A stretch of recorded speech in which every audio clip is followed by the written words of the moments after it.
Compass তার বাবার নিখোঁজ হওয়ার প্রতিশোধ নেওয়ার জন্য বিহানকে বিয়ে করল। হ্যাঁ বন্ধুরা, কম্পাস ধারাবাহিকের আজকের পর্ব।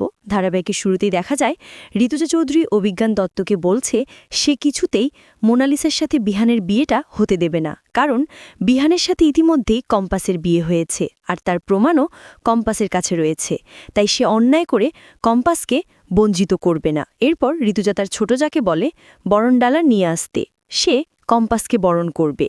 অন্যদিকে বিহানের ছোট বোন বিহানকে বলে, যদি জ্যাম্মা কম্পাসকে তোর বউ হিসাবে মেনে নেয় তাহলে তুই কি করবি।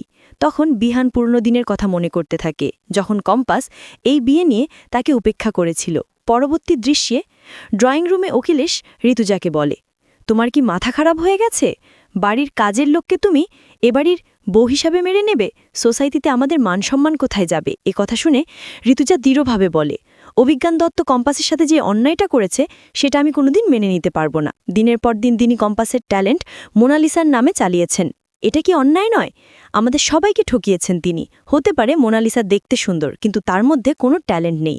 সমস্ত ট্যালেন্ট রয়েছে এই কম্পাসের মধ্যে। আমাদের কলেজের টপার কম্পাস, আমাদের কলেজের নাম হয়েছে শুধু কম্পাসের জন্য।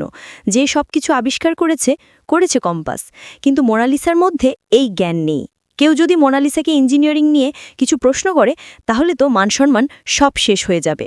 অন্যদিকে বিহানকে দেখা যায় সে তার ভাই বোন এবং বৌধিকে বলে, আমি কিছুতেই কম্পাসকে মেনে নিতে পারবো না। তখন বিহানের ভাই বলে, এটা ছাড়া উপায় নেই, কারণ সমস্ত প্রমাণ কম্পাসের কাছেই আছে। আবারও ড্রয়িং রুমে অখিলেশ ঋতুজাকে বোঝায়, কম্পাসকে মেনে নিলে আমাদের পরিবারের সম্মান শেষ হয়ে যাবে। তখন ঋতুজা বলে, আমাদের কপাল ভালো যে কম্পাস পুলিশের কাছে কোনো প্রমাণ নিয়ে যায়নি। সমস্ত প্রমাণ নিয়ে সে এখানে এসেছে তার অধিকার পাওয়ার জন্য, তাই আমি তাকে কিছুতেই বঞ্চিত করব না। এসব শুনে অভিজ্ঞান দত্ত ঋতুজাকে বলে, আপনি একদম ঠিক করছেন না। তখন ঋতুজা জবাব দেয়, আপনি যেটা করেছেন সেটা কি ঠিক ছিল? এজন্যই মনে হয় প্রথমে বিয়েতে রাজি হননি। এরপর ঋতুজা তার ছোট যাকে বিহানকে ডাকতে পাঠায় কম্পাসের সাথে বরণ করার জন্য। এরপর দেখা যায় ঋতুজা অভিজ্ঞান দত্তকে বলে, আপনার পরিবার নিয়ে এখান থেকে চলে যান। এসব শুনে মোনালিসা কান্নায় ভেঙে পড়ে এবং বলে, আমি বিহানকে ছাড়া বাঁচতে পারবো না। সে চিৎকার করে বিহানকে ডাকতে থাকে, কিন্তু বিহান নিজের ঘরে কানে হাত দিয়ে বসে থাকে। তার কাকিমণি গিয়ে বলে, নিজে বরণের জন্য তোমায় ডাকছে, কিন্তু বিহান কিছুতেই আসতে রাজি হয় না। সে সবাইকে ঘর থেকে বের করে দিয়ে দরজা বন্ধ করে দেয়। পরবর্তী দৃশ্যে অভিজ্ঞান দত্ত কম্পাসকে বলে, খুব ভালো প্রতিদান দিলে। কম্পাস জবাব দেয়, তোমার ভাগ্য ভালো আমি পুলিশের কাছে যাইনি। আমার মাকে ভুল চিকিৎসা করে তুমি এতদিন অসুস্থ করে রেখেছিলে, থানায় অভিযোগ না করে তোমাকে এই প্রতিদান দিলাম। এরপর ঋতুজা অভিজ্ঞান দত্তকে বলে, এবার আমি পুলিশ ডাকতে বাধ্য হব যদি আপনারা এখান থেকে না যান। পরে দেখা যায় রাগে ক্ষোভে মোনালিসা কম্পাসকে হুমকি দেয়, আমি কিছুতেই তোমাকে ভালো থাকতে দেব না। কম্পাস মনে মনে বলে, এটা ছাড়া আমার আর কোনো উপায় ছিল না মোনা ম্যাডাম। আমার বাবার সাথে কি হয়েছিল সেটা জানার জন্য আমাকে এই বাড়িতে ঢুকতেই হতো। এরপর মোনালিসাও তার পরিবার চলে গেলে অখিলেশ ঋতুজাকে বলে, তুমি যা ইচ্ছা করো, আমি কিছুতে এই মেয়েকে আমার ছেলের বউ হিসাবে মেনে নেব না। তখন ঋতুজা অলিকে বলে, কম্পাসকে বাইরে দাঁড় করিয়ে দাও। এরপর শুরু হয় বরণের প্রস্তুতি।